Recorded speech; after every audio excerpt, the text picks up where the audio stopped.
जोहार गे SWS season 1 रेना सेकेंड राउंड रे सानाम को सगुन दाराम तहेना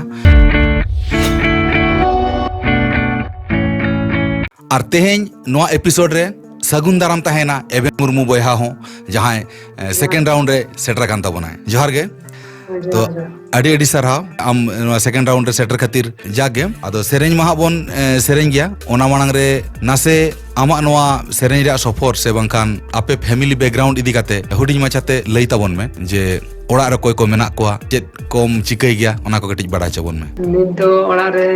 नी बाबा साउते बाबू आर बेटा बाबू मेनेया अच्छा बार सेरमा को हुई काते अच्छा तो सफर बोलते लाहा खन गे उनका सेरेñ अगु बड़ा है कना तो नोंका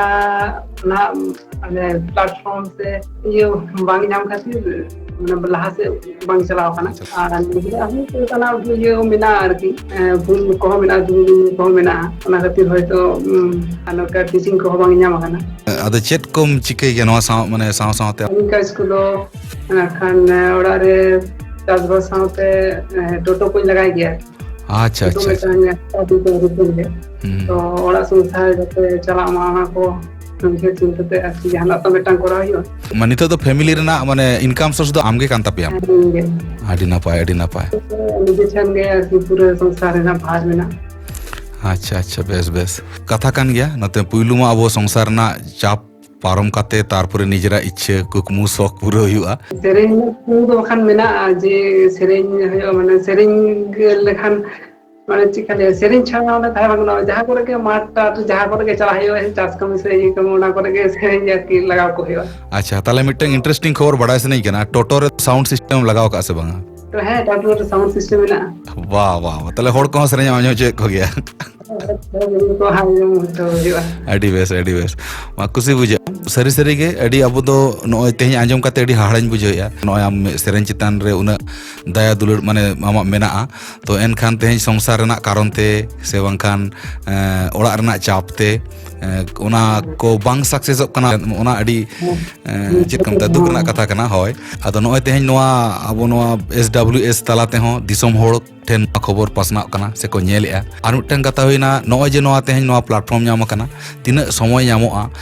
नोआ रे जहां जहां क्राइटेरिया मेना से चेक लेका चेक को चिक कना ओना को बेस्टिक बुझो काते ओना लकाते छुटो इदी तहन मा हुई दड़ेआ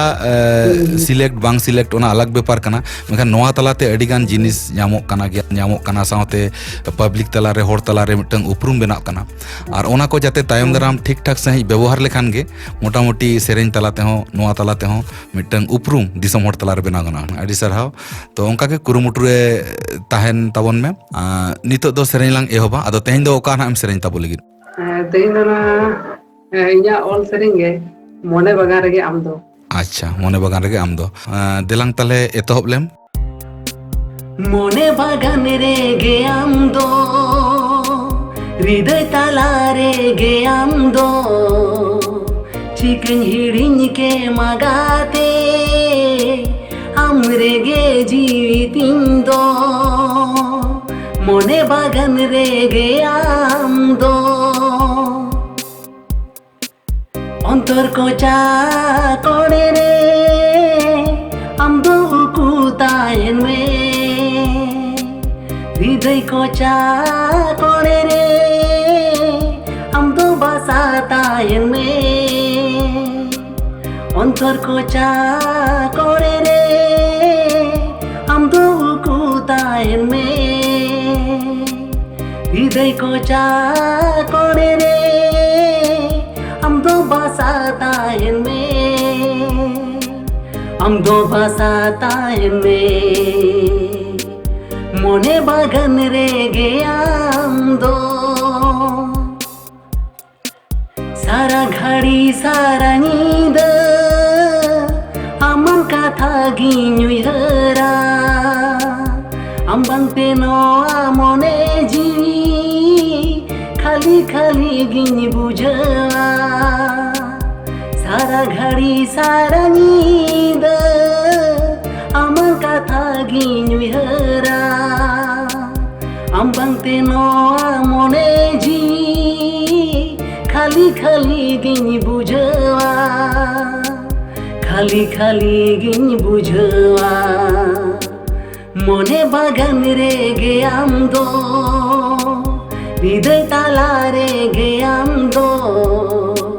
चिकन हिड़िन के मगाते हमरे गे जीवी दिन दो मोने बागान रे गे आम दो मोने बागान रे गे आम दो वाह अड़ी भागी आम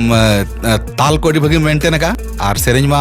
बेस गेम सेरेंज गया बराबर के और रहा हूँ अड़ी नपाय गे मिटन जतो खना सारा जिनिस ना आम भागी सेरेंज को मोल गया तबे जहां सेरेंज का अड़ी नपाय बेस गे बुझे ना आमा सेरेंज मा बेने चित कमते जहां सेरेंजा ओना दो ठीक ठाक गेम सेरेंजा तो बाकी जिनिस दो जतो होड़ कंप्लीट काते ओवरऑल नेल काते नंग कंपैरेटिवली का बेटारवा उनका बन लहा चला तबे तेहें जे नो इम्प्रूवमेंट हुई दी कना नेल काते अड़ी खुशी बुझो कना हाय बस नोंका गे चालू इदी में और नोंका गे तान इदी ताबोना तायम दाराम आरहों तीना सुर सेन सेज इदी जुदी उनका दाम ᱧᱟᱢ इदिया आरो इम्प्रूवमेंट इदी माने गान इदीटा जस्ती तहन मा गानो मा ठीक गया और छुटो रे तहन ताबोन में बस ताहले इनके गे और जुदी आम जहाना कम उयहर खान हाले मेरे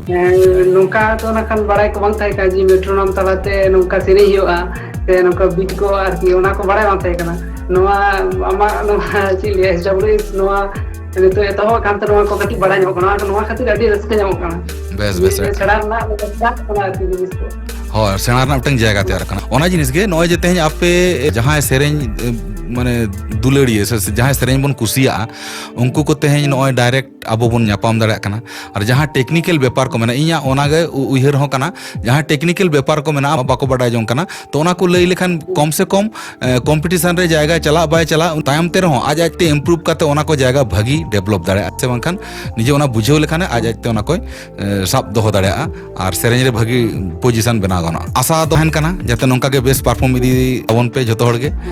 मा ताले नोडे गे लांग मुचेदा आपे ओड़ा हड़ को बेस रे तहन ताबोन पे और हड़मो को बेस दोहो दरकार उनका कंपटीशन को हुयुक कना आड़ांग को आलो खराब दरकार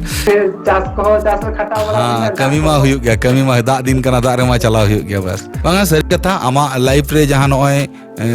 मोटिव नेल काते अडी कुसिन बुझोया तेज आम ओकारे हयतो तेज नो कंपटीशन बांग ताहें लेन खान आम दो नितो दो हयतो टोटो इदी काते मुडुक को अखन हां मेनखान तेज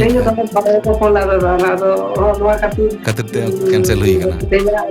ये रोमांस विदा हां उनी बुझो दड़ा कान गया तो ठीक गया मा कोटासन के कलकम बैलेंस ताबो उनका के बैलेंस इदी काते लहा चला ताबोन में से ओना के लहा चला हुई ताबोना ओना के अडी सरहाव मा एनखान ओना को मेन काते गे सनाम ओड़ा होड़ को नापाय को तहन में साथे आमो बेस रे तहन में और ओना साथे जहां ᱧᱮᱧᱮᱞᱤᱭᱟᱹ बोया को सनाम को के बेस रे बन तहन में मा एनखान नोडे के मुचित के जोहार गे